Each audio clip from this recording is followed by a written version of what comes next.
Brute Ballingham, Private Detective, The Excruciating Hello, Chapter 7, Treble is My Business, on The Joe Bev Show.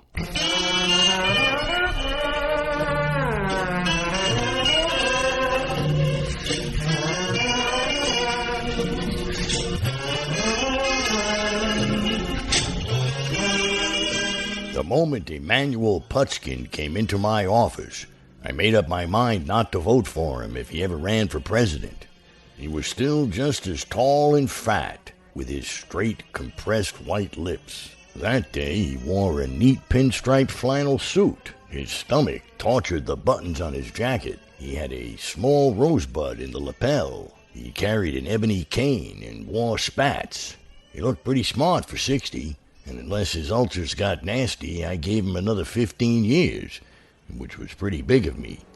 He spread his large ass down on a chair, speared me with those bob gray eyes, and came right down to business. Mr. Ballingham! Why, if it isn't Manny Putchkin, what can I do for you, Putchkin? You see, I need your services, sir, as a private detective. Me? Why, I thought we was on opposite teams, Putchkin. Frankly, sir, I expected your offers to be somewhat more glamorous, rather more elegant, shall we say. Why, what's wrong with it? It smells of bourbon and butts, sir. Aqua velva and stale urine. Well, those last two come from your man, Ernest J. Scungili. Oh, yes, Ernie the Stoolie.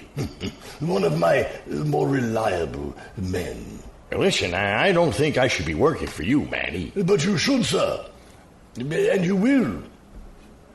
Well, my rate is $200 a day, plus expenses. Money is no object, sir. The pool hall business doing well, is it? I can't complain, sir.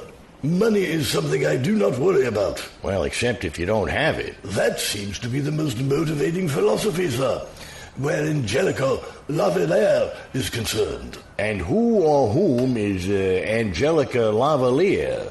She is a rather standard, rather obvious gold digger, sir, who wishes to marry your nephew. My nephew? I don't have a nephew. Your nephew, Pinky, sir. Pinky's my nephew? Yes, sir. I've never told you this, sir, but to be honest, I always found you to be the most trustworthy of men. Well, gee, thanks a lot, but what does that have to do with Pinky? Pinky's father was killed in the war, you see, and his mother died in childbirth. He spent his first 10 years in an orphanage. When I found him, I took him under my wing, sort of an adopted son. He kept getting in trouble, so I had him put in the reformatory with the purpose of you finding him and mentoring him. I see. So you mean he's actually my nephew? I'm his Uncle Brute. That's right, sir. You are right on the mark. Go on. When he turns 18, sir, Pinky will inherit $1 million left to him by his mother. Which explains Miss Lavalier's interest in Pinky. Precisely. And one other thing, sir. His real name is Bunsen Pierce Boyle III. His father was Bunsen Pierce Boyle II, the son of the railroad magnate Bunsen Pierce Boyle. Grandson of a railroad magnate? Who would have thunk it? Pinky? Yes, sir. Pinky to you, Bunsen to the rest of us. Am I being hired to frame Miss Lavalier? No, not at all, sir. Merely to disillusion Pinky about her. Well, that amounts to the same thing. I think you better find yourself another boy. I haven't seen Pinky in months. Not since we got back from Mexico. Yes, he's been on a bender, sir. But wait, there's more. Still more, eh? This case is spiraling out like a tornado, and I'm in the center of it. Do you know a man named Adam Maxwell, sir? Well, yeah, sure. He's a big-time gambler. Mr. Maxwell claims that your nephew, Pinky, owes him $50,000. $50,000? Quite, sir. Now, where's Pinky going to get the money to pay up? And if I know Adam Maxwell... But suppose that Pinky doesn't really owe Maxwell the money. Well, does he or doesn't he? Mr. Maxwell supplied photostat copies of Pinky's notes with Pinky's signature. I thought that they might be forged, so without Pinky's knowledge, I took them to a handwriting expert named Arthur John Gast, a sort of detective. Yeah? He's not sure. He wants more time. I'd like you to take over the case. Miss Lavalier, as you may know, works for Mr. Maxwell. Well, that's incidental. Look, I'll handle the forgery case, but not this slander job. And now, where does this John Gast have his office? On Center Street, sir, across from the municipal building.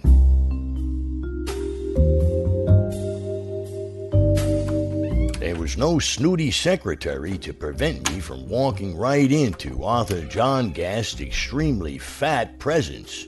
In fact, he was even fatter than Manny Putchkin. He was an enormously fleshy gent with a thick neck that was in folds like a concertina. He wore a wrinkled dark suit that needed cleaning and some reweaving where it had some small holes in it. John Gast just sat there and stared at me with the whites of his eyes.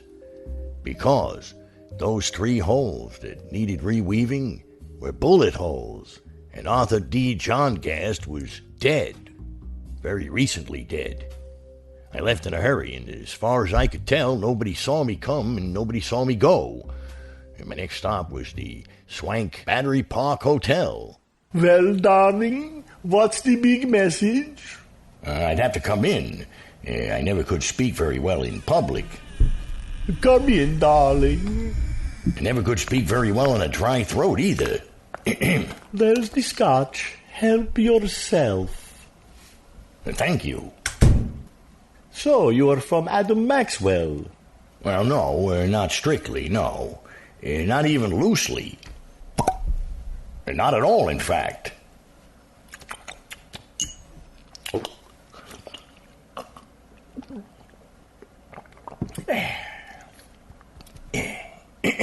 What's your racket, darling? No racket. Adam would love to know that you used his name. I'm shaking in my boots. You're kind of a detective, aren't you? Yeah, but private. I do my detecting privately. I'm shy that way. Brute Ballingham. Hey, this is good scotch. I'm glad you like it, darling. Now, what's your business? All right. How much will you take to give up Pinky? You mean dear Bunsen? You know, you look smart, darling, but you talk stupid. Look, Manny Putchkin's pretty tough. His idea is that you get nothing, that you get smeared. He hired me to help. I don't see it that way. So how much? How about $50,000? How about $500? How about talking about the effect of the rain on the wheat harvest? Now look here, sister. Suppose we skip the footwork, considering the sobering fact that a man named Arthur John Gast has already been murdered in this little case. But what does that have to do with me, darling? I don't know. I do know that he was hired to analyze some notes that Pinky gave Adam Maxwell. He was killed just after I took over the case. Do you think that Adam Maxwell works that way? Well, you know him better than I do. Does he? Have you told the police yet? No, I thought I'd see if I could make a deal with you first. I'm going to tell you something, seriously, darling. My people, they come from Russia. They are nice people who never got involved in murders or crimes of any sort. And then Manny Putchkin ruined my father. My father shot himself, and my mother died of the shock. I am going to fix Putchkin for that same day, even if I have to marry his adopted son, your nephew Pinky. Bunsen, darling. Well, an adopted son is really no relation at all. And I just found out he was my nephew. Yes, but it will hurt Putchkin just as much, darling, and I don't care if I hurt you. I don't even know you. But I know you, sister. And Bunsen will have $1 million when he turns 18, no? I can wait 5 years, darling. But you wouldn't want Pinky to hear what you just said, now would you? Matters not, darling. Turn around and have a look, gumshoe. You see, darling, I can say anything I want in front of Bunsen. It's all right with him, isn't it, my little Bunsen burner? That's right, Mike. Hey, Uncle Brute, did you know you were my uncle? You're not Mr. Ballingham anymore. You're Uncle Brute. You missed my 13th birthday. I was busy. You were on a bender. You can say that again. Doesn't she look like Greta Garbo? Her name is Angelica Lavalier. Angelica Lavalier, you know what that means in French? It means an angel of a microphone. That's why I call her Mike, right, Mike? Doesn't she look like Greta Garbo? Yeah. Do Greta Garbo. The first time I saw her, I said, you know what? You look just like Greta. If you was in black and white, you'd look just like Greta Garbo. Go ahead, do Greta Garbo, Mike. I want to be alone. Isn't she marvelous, Uncle Brute? Pinky, come here. I want to talk to you. What is it, Uncle Brute? Do you realize that she's 40 years old? You're only 13. Why, you're nearly 4 times as young as she is. 3.077 to be exact. Well, you know your math. Do you know when she's 50, you'll only be 23? Then you'll be nearly 3 times as young as she is. When she's 60, you'll only be 33. Then she'll only be twice as old. If this keeps up, she'll pass me right by. Pinky, you're too young to get married. Yeah, but I'll be 18 in 5 years. Just 5 years. Maybe you should spend more time studying your violin and less time following that bottle of scotch. Just following in your footsteps, Uncle Brute. Say, you want to hear something? I don't play violin anymore. Mike says that's for squares. I'm hip. You want to hear me play the trumpet? Mike says I can play the trumpet just like Louis Armstrong. Wait, my valves are stuck. That's the treble. That's the treble with the trumpet. Treble with the trumpet. Get it? Treble with the trumpet. Well, you know Jack Geronimo. Of course not. He's dead. Listen to this.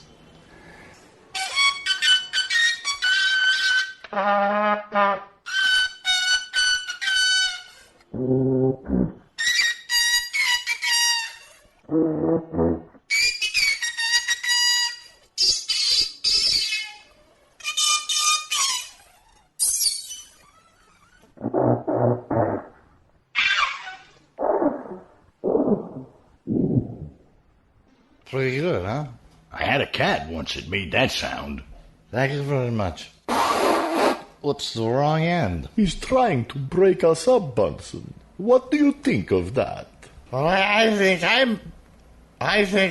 I better break him up. That's what I think. Pinky hit me right in the jaw, and I went over sideways. It wasn't that hard a punch. I mean, after all, he's only 13 and never used anything but a pea shooter, and he still rides a bike.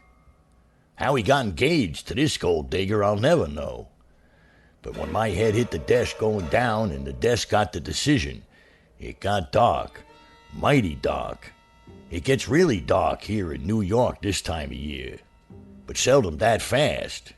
When I came out of it, Pinky, the red-headed sucker puncher, and Angelica Lavalier were gone. But the bottle of scotch was still there, so I took it as a souvenir. And before I left, I looked around Angelica Lavalier's apartment, just vaguely. I walked into her bedroom, and then I stopped, because mixed with the fragrance of expensive perfume and high-quality cosmetics was the plain, ordinary, homespun odor of gunpowder.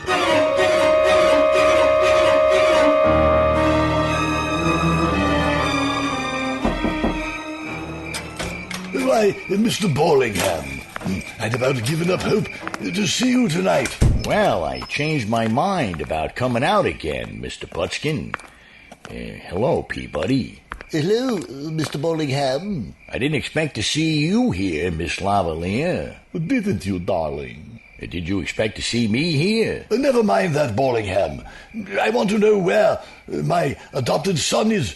Your nephew. You mean Pinky? I mean Bunsen. He's missing, darling. Oh, him.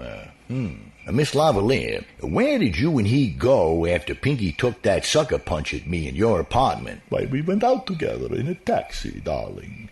During the ride, I had a change of heart. I didn't want my little Bunsen Burner's money after all. I told him to find another playmate. He was too young for me. And I got out of the car. Bunsen went on in the taxi. I believe he went back to my apartment. The last I saw of Pinky, he had passed out from drinking too much. Whoever tried to shoot him... What? What's that? You mean he's dead, sir? No, not dead. Whoever shot at him with a small caliber gun... I can't believe it, sir. I can't believe it. It's too impossible. Someone trying to kill my little Bunsen? Miss Lavalier, this 25 caliber pistol was on the floor at Pinky's feet. Here, take a look at it. Look it over, will you? Yes, it's mine. You attempted murderers, you fiend, you! I'm not! You cold-blooded gold digger! Oh, stop it! Stop it! Stop it, both of you! You know, it could have been attempted suicide. Suicide? No. Why would Pinky try to kill himself? But yes, it is a possibility, of course. I see you like that idea, Putskin. But it wasn't attempted suicide. Then she did it. She must have done it. You attempted murderers. You scheming, contemptible gold digger, you. It was attempted murder. And it was fairly obvious who did it, Putskin. Yes. Adam Maxwell would be my guess. Well, guess again, Peabody. Maxwell had $50,000 invested in Pinky. He wouldn't kill a golden goose like that. And old Waxnose didn't do it, well, because he's dead. Thanks to Peabody here, and Ernie the Stooley's too high on Aquavelva to be able to really shoot anybody. But that leaves her. She did it. There had to be a motive and an opportunity. Well, it was her apartment after all. That's correct, Peabody. But Pinky was Putskin's adopted stepson. My nephew.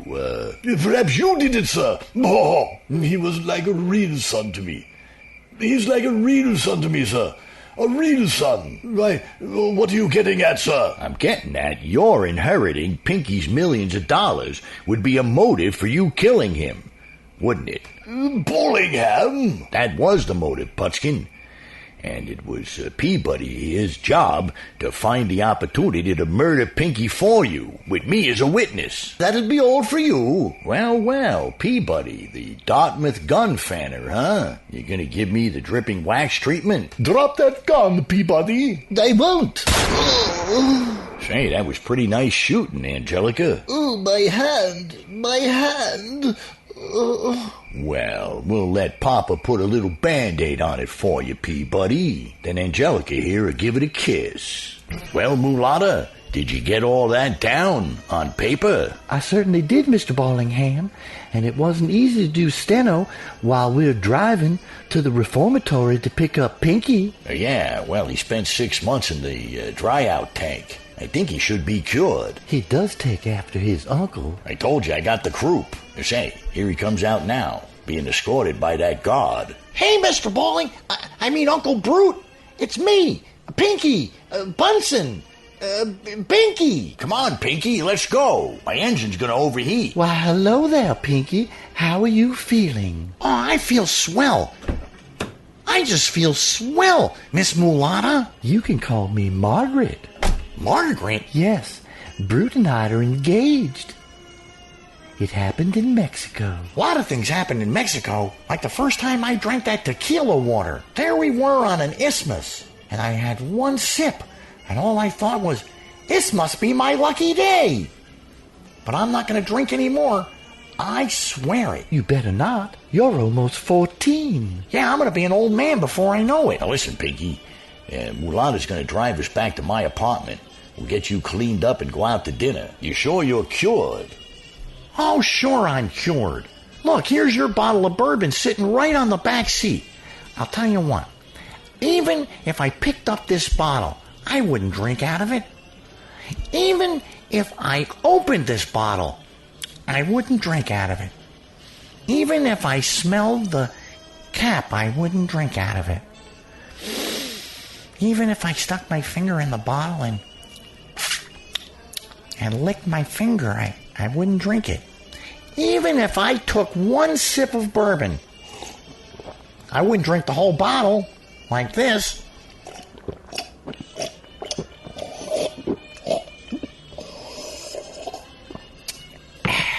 I wouldn't do that. And maybe you better stay in the dry-out tank a little longer.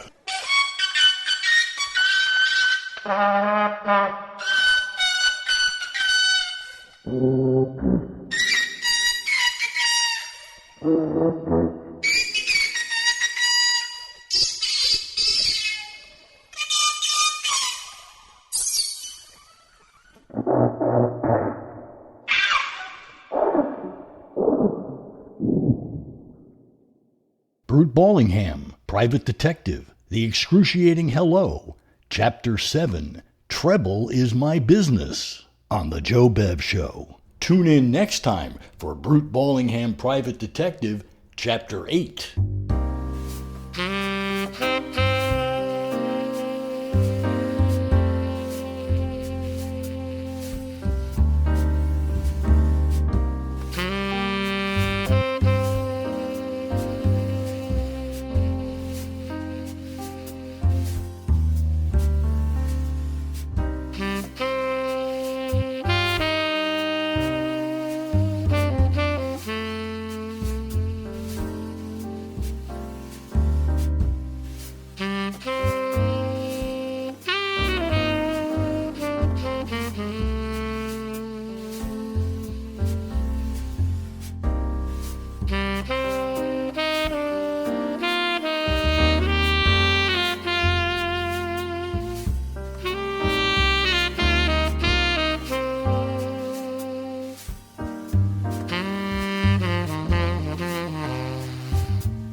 Like what you hear? Just go to Amazon.com and search for Joe Bev.